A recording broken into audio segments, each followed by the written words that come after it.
नमस्कार बच्चों, कक्षा 8वीं में फिर से एक बार आपका स्वागत है।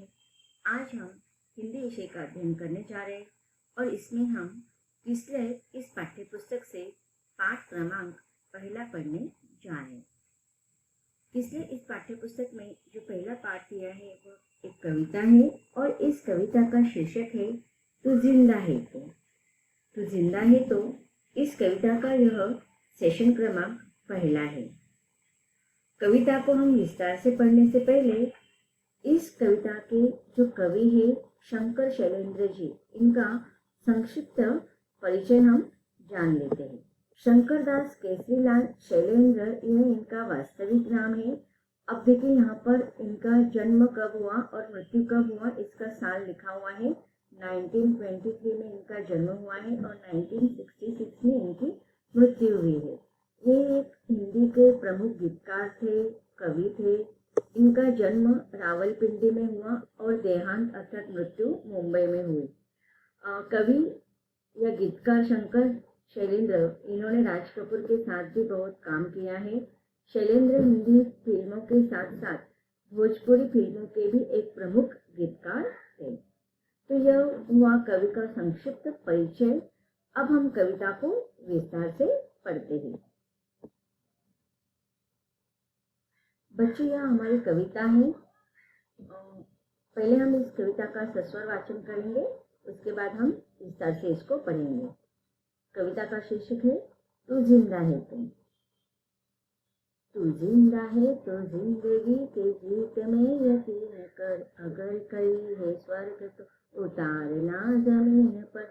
तू जिंदा है तो जिंदगी के जीत में यकीन कर, अगर कहीं है स्वर्ग तो उतारना जमीन पर। एक गम के और 4 दिन, सितम के और 4 दिन, ये दिन भी जाएंगे गुजर, गुजर गए 1000 दिन।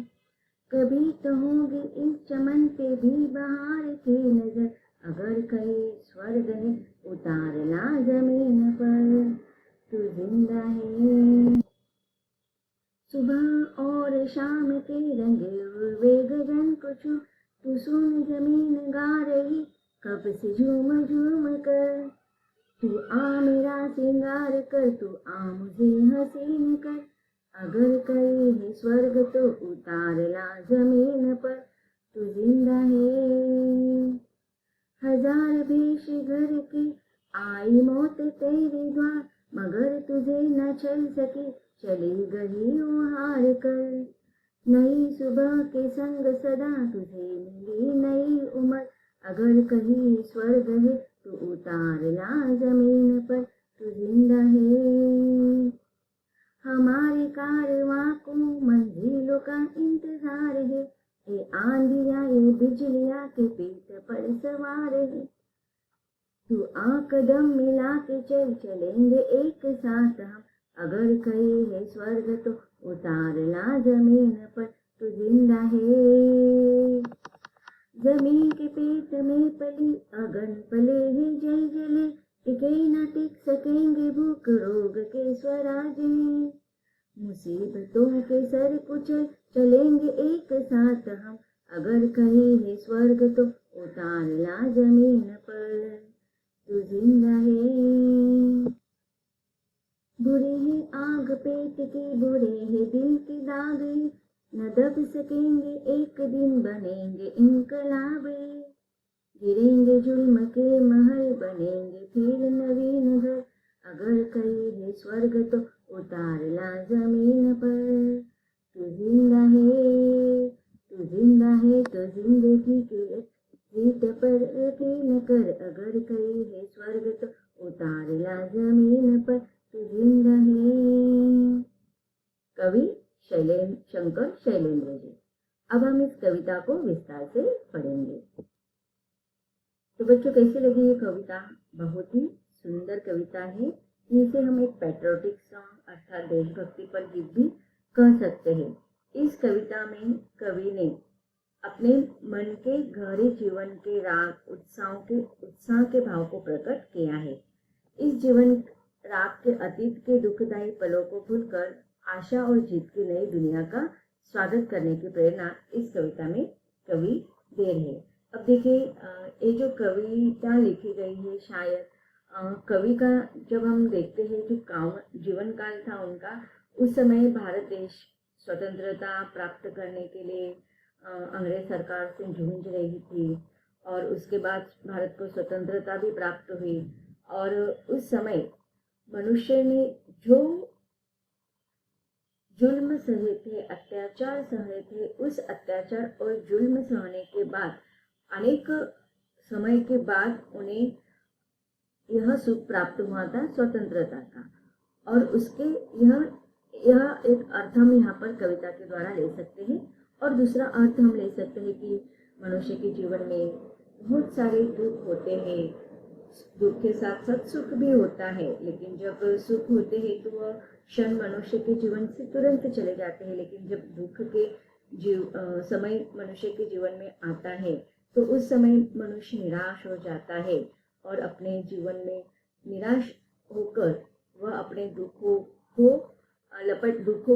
में लपेटकर अपने जीवन का अंत समझने लगता है। तो उस समय लेखक कहते हैं, कवि कहते हैं कि हमें अतीत में जो हमने दुख सहे हैं उसको भूलकर हमें आशा और उम्मीद की जीत की नई दुनिया का सपना देखकर हमें इस संसार में, इस विश्व में या मनुष्य जीवन में जो भी हमें दुख मिला है उसका हमें स्वागत करना है।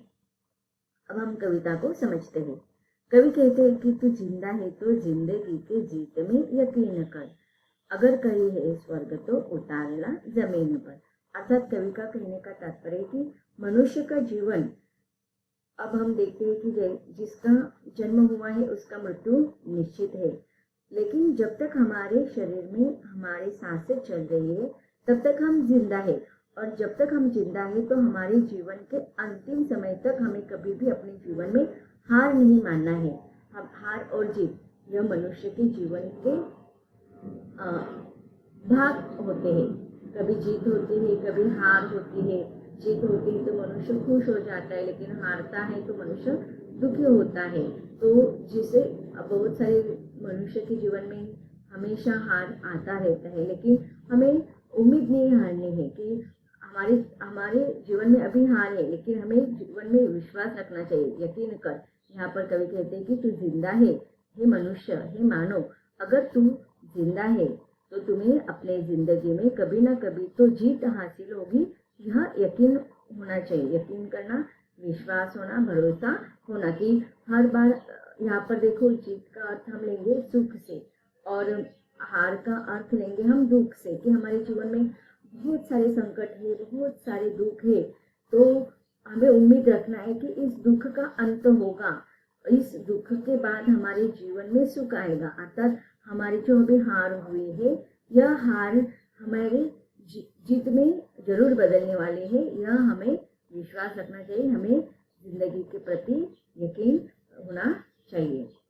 और कवि आगे कहते कि अगर कहीं है स्वर्ग तो उतारला जमीन पर। अब यहाँ पर देखिए स्वर्ग का अर्थ हम लेते हैं कि बहुत संपन्नता होना, बहुत वैभवशाली होना, बहुत सुख सुविधाएं होना।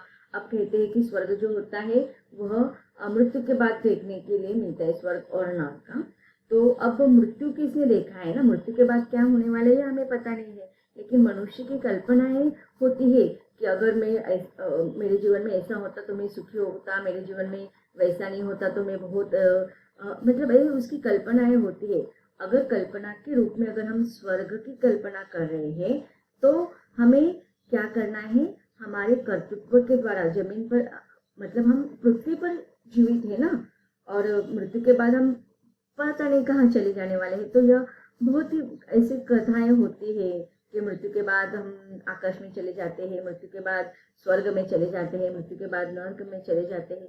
ये तो सारी काल्पनिक बातें हैं, लेकिन हम जमीन पर रहते हैं, हम इस पृथ्वी पर रहते हैं, और जहाँ पर हम पृथ्वी पर रहते हैं तो अगर हमारे जीवन, हमारे पास जिंदगी है तो हमें हमारे कर्मों के द्वारा, हमारे परिश्रम के द्वारा, हमारे मेहनत के द्वारा हमें क्या करना है, इस धरती को सुजलाम सुफलाम बनाना है, संपन्नता बनाना है, उसको वैभवशाली बनाना है। और इस प्रकार हम अपने कर्म से, हम अपने कर्तृत्व से इस जमीन पर स्वर्ग का रूप दे सकते हैं। तो इसीलिए कवि कहते हैं कि जब तक तुम्हारे शरीर में अंतिम समय तक तुम्हें विश्वास होना चाहिए, जब तक तुम जीवंत हो, जब तक तुम जिंदा हो और यह जिंदगी तुम्हें मिली है, तब तक तुम अपने जीवन में जो भी हार आ रही है उसको तुम्हें एक दिन परिवर्तन करना है अपने जीत में, और अपने कर्तृत्व के द्वारा तुम इसी धरती पर, इसी जमीन पर तुम्हें स्वर्ग बनाना है।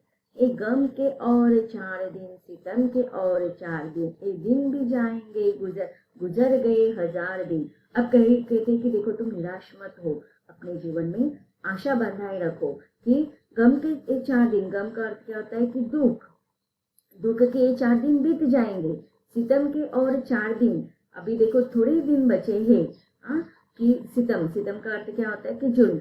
अब आप लोगों को पता होगा कि आपने पढ़ा होगा, सुना होगा कि हमारे जो भारत देश पर अंग्रेज सरकार जो अत्याचार कर रहे थे, जुल्म कर रहे थे, कितने दिनों तक उन्होंने किए, कुछ साल के, कुछ वर्ष के उन्होंने, लेकिन वो भी थक गए और उन्हें स्वतंत्रता देना ही पड़ा।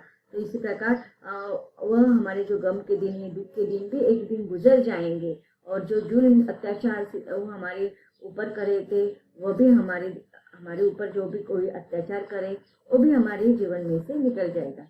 एक दिन भी जाएंगे, गुजर गए 1000 दिन। ऐसे कितने लंबे असर तक हमने देखा है कि अंग्रेज सरकारों ने, मुगल शासकों ने, बहुत सारे विदेशी आक्रमणों ने हमारे भारत पर अत्याचार किए हैं। लेकिन ऐसे 1000 दिन बीतने के बाद, अत्याचार और गम के दिन बीतने के बाद हमारे जीवन में स्वतंत्रता रूपी सुख अवश्य आया है। तो उसी प्रकार मनुष्य के जीवन में भी इसी प्रकार से धीरज के साथ, धैर्य के साथ, यकीन भरोसा के साथ आगे का आशा का भरोसा लेकर हमें जीवन व्यापन करना है। कवि कहते हैं कि एक दिन भी गुजर जाएंगे। आज तुम्हारे जीवन में दुख है तो क्या हुआ, तुम उसे टूटकर हार कर मत जियो, क्योंकि जैसे सुख तुम्हारे जीवन में नहीं रहे हैं, अब तुम्हारे जीवन में दुख है, दुख भी चले जाएंगे और दुख का स्थान सुख ले लेंगे। मनुष्य के जीवन में देखो दिन और अंधेरा चालू ही रहता है, उनका दिन क्रम चालू रहता है। 24 घंटे के बाद रात होती है, रात के बाद दिन भी होता ही है। यह निसर्ग का चक्र है, उसमें कोई परिवर्तन नहीं होता है। वैसे मनुष्य के जीवन में भी सुख और दुख, गम और जो सितम होते हैं वो भी चले जाएंगे। कभी तो होगी इस चमन पे भी बहार की नजर, अगर कहीं है स्वर्ग तो उतार ला जमीन पर। तुम अपने जीवन से विश्वास रखो कि चमन का अर्थ क्या होता है कि फुलवारी, उपवन, बाग, बगीचा। बहार का अर्थ क्या होता है कि अब देखिए उपवन में आपने देखा होगा कि सुंदरता होती है, शोभा होती है। तो एक समय ऐसा होता है कि बगीचा बिल्कुल फुलवारी नहीं होती है, लेकिन कुछ समय के बाद, माली के सिंचन के बाद वह बगीचा खिल उठता है। तो उसी प्रकार हमारे जीवन में भी सुख रूपी फुलवारी आने वाले हैं, हमारे जीवन में भी सुंदरता रूपी चमन भरने वाले हैं। और इसीलिए कवि कहते हैं कि तुम अपने आप को टूटने मत दो, अपने परिश्रम पर, अपने कर्तृत्व पर विश्वास रखो, और अगर कहीं स्वर्ग है तो उतार ला जमीन पर। कवि कहते हैं कि तुम्हें अपने कर्तृत्व पर, अपने कर्म के द्वारा, अपने परिश्रम के द्वारा, अपने मेहनत के द्वारा इस जमीन पर स्वर्ग उतार कर लाना है, और तुम यह अवश्य करोगे। तो बच्चों, इस प्रकार इस कविता के पहले काव्यांश में हमने कविता के द्वारा कवि ने जो मनुष्य को आशा का संदेश दिया है उसको हमने विस्तार से पढ़ा। कवि आगे हमें इस कविता के माध्यम से क्या संदेश देना चाहते हैं उसे हम विस्तार से पढ़ेंगे। इसके अगले काव्यांश को भी हम विस्तार से पढ़ेंगे, लेकिन इसके अगले सेशन में। धन्यवाद।